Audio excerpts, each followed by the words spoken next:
Where is the nearest brick wall? We here at the Wildcats Today Podcast need to know because we are ready to run through it. I'm Andrew Stefaniak, co-host of the Wildcats Today Podcast, writer and editor over at Wildcats Today, so you can go check us out there as well. Joined, as always, by the GOAT himself, Carson Nash. Carson, do you know where we can find a brick wall? I have been looking. And would you run through it if you did find one? The one I found, it's already crumbled. Because Pope's press conference afterwards, I found one and I ran right through it. Yeah. So if you saw that on the news, that was Carson, and you can report him to authorities. But I mean, let's get right into it, Carson. And before we get into what he said, we'll talk about that. We'll talk about a little bit of news at the end. With Big Z, a little bit of news about Boogie Fland, and then DJ hitting the portal. We'll talk about all that at the very end. But what the number one thing for me, more than what he said, was what Big Blue Nation did. Carson, it felt like Kentucky hit a game winner against Tennessee or Louisville. That was how loud the crowd was. It was filled. I didn't see an empty seat for a press conference. Are you kidding me? I mean, seriously. Are you serious? Oh, so what are your thoughts on that? It was unreal. It felt like a revival. It felt like a church experience, Pope. All night revival.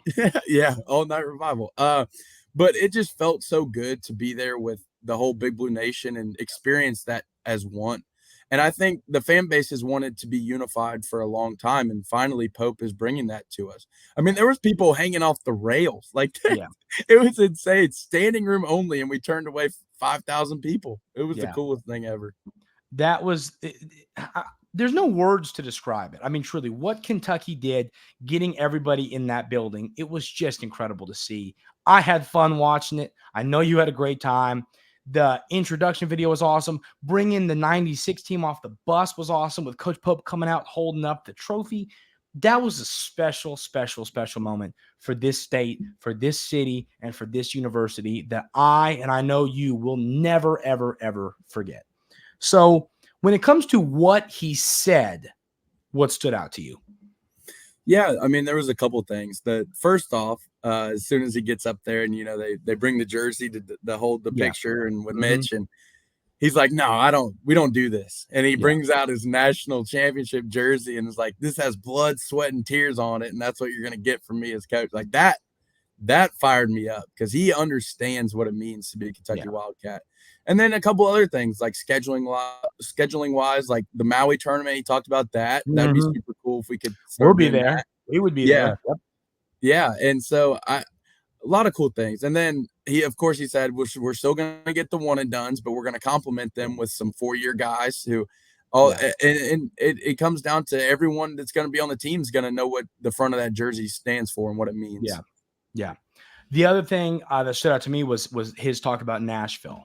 And it felt like a subtle shot at Coach Cal. It felt like, hey, like we're going to go to Nashville and we're going to win. Carson, you and I were in Nashville. All of our buddies were there.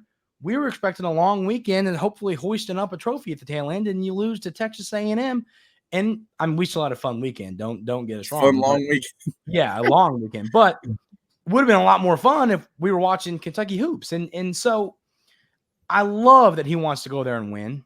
I love that he wants to go there and win. It's going to make that tournament more fun. And let's just call a spade a spade. I don't think Coach Cal ever wanted to win there. I think he knew, let's get our guys home. It doesn't matter, which we did see. It doesn't matter for seeding and stuff like that. It matters if you're on the bubble. That's when it matters. If you're a 2, 3, 4, 5 seed, you're not. It doesn't matter. But it matters to us fans who spend money and travel down there to watch our favorite team play basketball. Like, that is where it matters. So that meant a lot to me.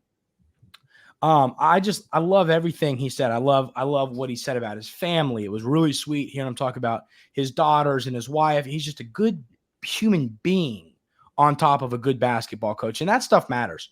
So I'm excited about that. And, I'm excited. It sounds like he might even let people in practice. I mean, like, you could practice in Rupp Arena every day and it would look just like that. And that's something you wouldn't see anywhere else.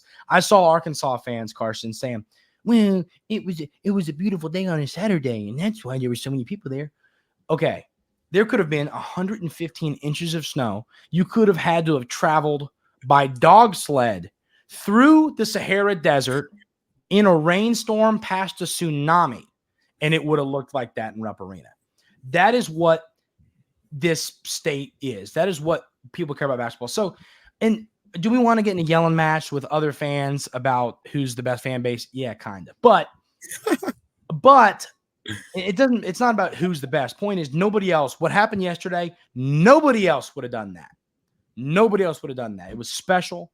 So, Carson, before we get into this other news, is there anything else Coach Pope said that resonated with you? I think, I'm not going to point to a specific thing, but I think, and of course, I'm not trying to crush Cal or anything, but there was some disconnect from Cal and the fans the later years that he was here.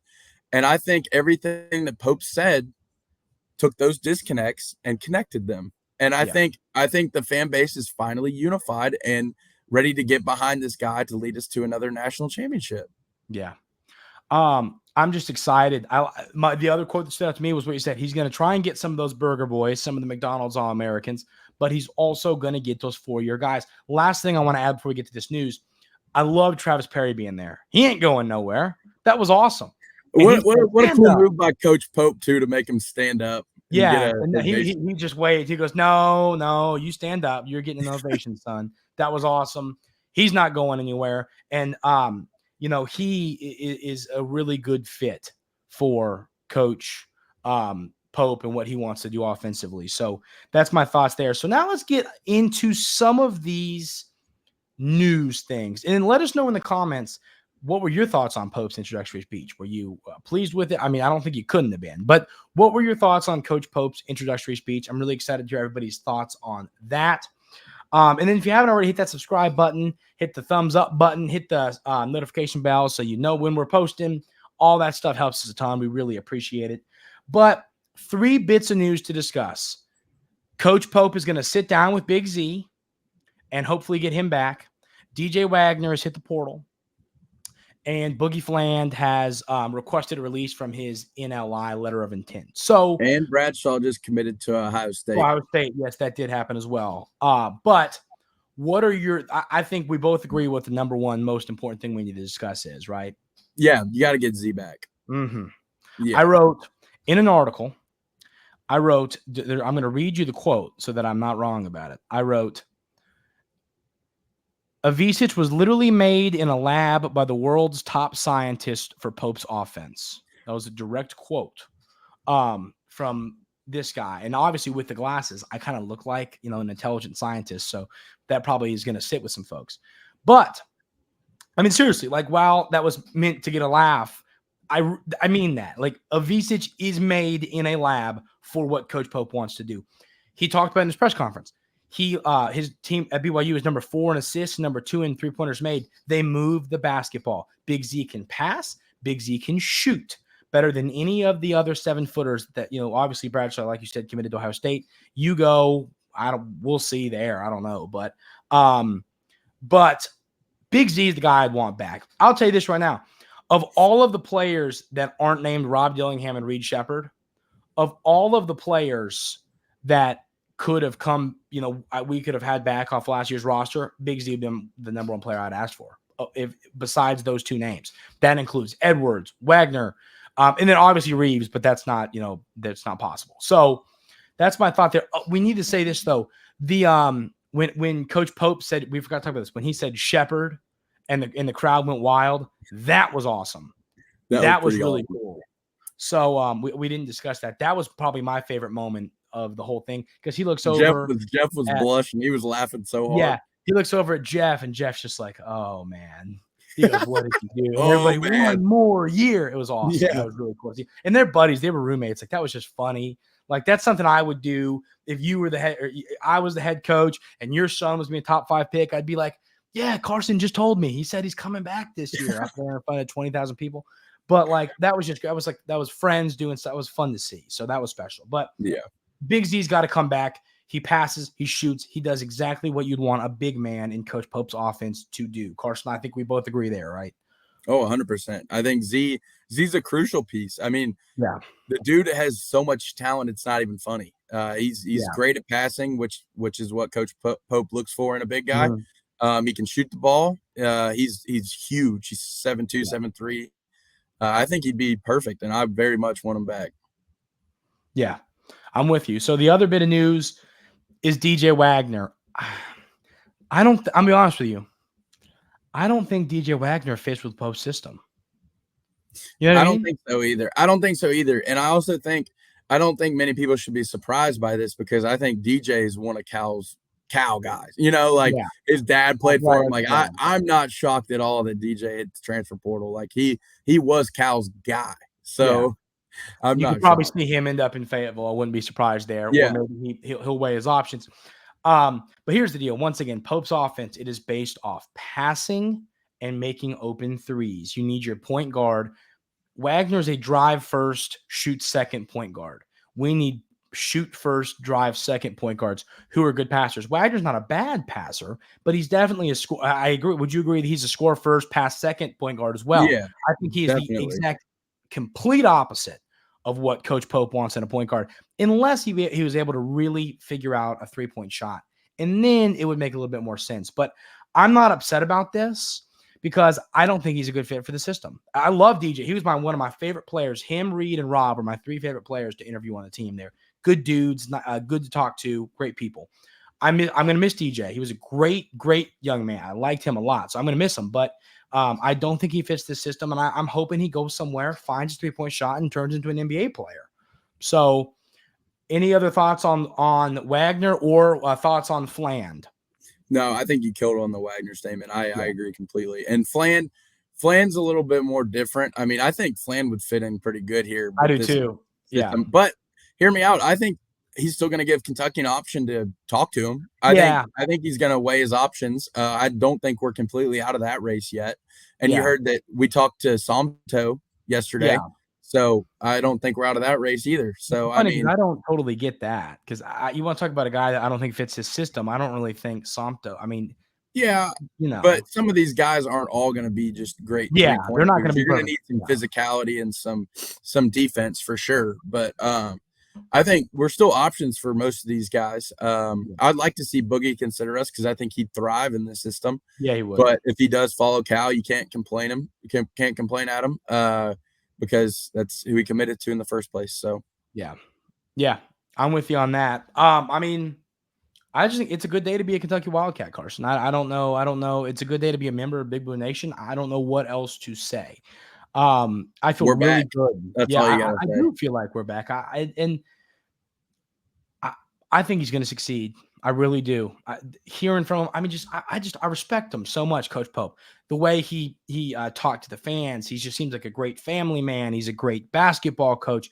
He's just a good dude. He loves my dad's friend, a buddy of my dad's friend, played tennis at Kentucky when Mark Pope was there. And he talked about how he was always, because when he'd go to the weight room, he was always in there at like a crazy early time. And then he was there the whole day. And he talked about how he's just such a good dude, such a good person. Like, and that stuff matters, hearing that's who he was when he was here as a player. That's who he is as a coach. That's who he's going to be. So I'm really excited to see what that looks like in the future. But I think Mark Pope is really going to succeed at Kentucky, and I'm excited about it. I'm excited too. I think he's going to crush it. So any other thoughts, Carson, before we call it a day? No, but we should mention that Aaron Bradshaw did commit to Ohio State. And we do play them in the CBS Sports Classic this year. So that should be interesting. Really? We'll get to play. I hadn't looked at this. Hilarious. Yep. We'll get to play against Aaron Bradshaw. Maybe Z versus Bradshaw. The boys are playing against each other. Awesome. And they love each other. So that'd be awesome. Yeah. So that would be cool to see. But that's it. Well, that's all I got. We'll probably get some more portal news today. We'll probably not today, in the next few days, who's coming, who's going. We'll find out more stuff like that. So we, of course, will keep you updated on all of that information. A lot of fun stuff coming up portal wise. Hopefully some players coming in. So we will, we'll be your number one stop for all of this portal info. Really appreciate y'all being here every day. Like I said, if you haven't hit that subscribe button, hit it. Really, really helps the show. We are inching toward 1,000, so we appreciate it. Hope everybody has an outstanding rest of their day today, and we will See you next time.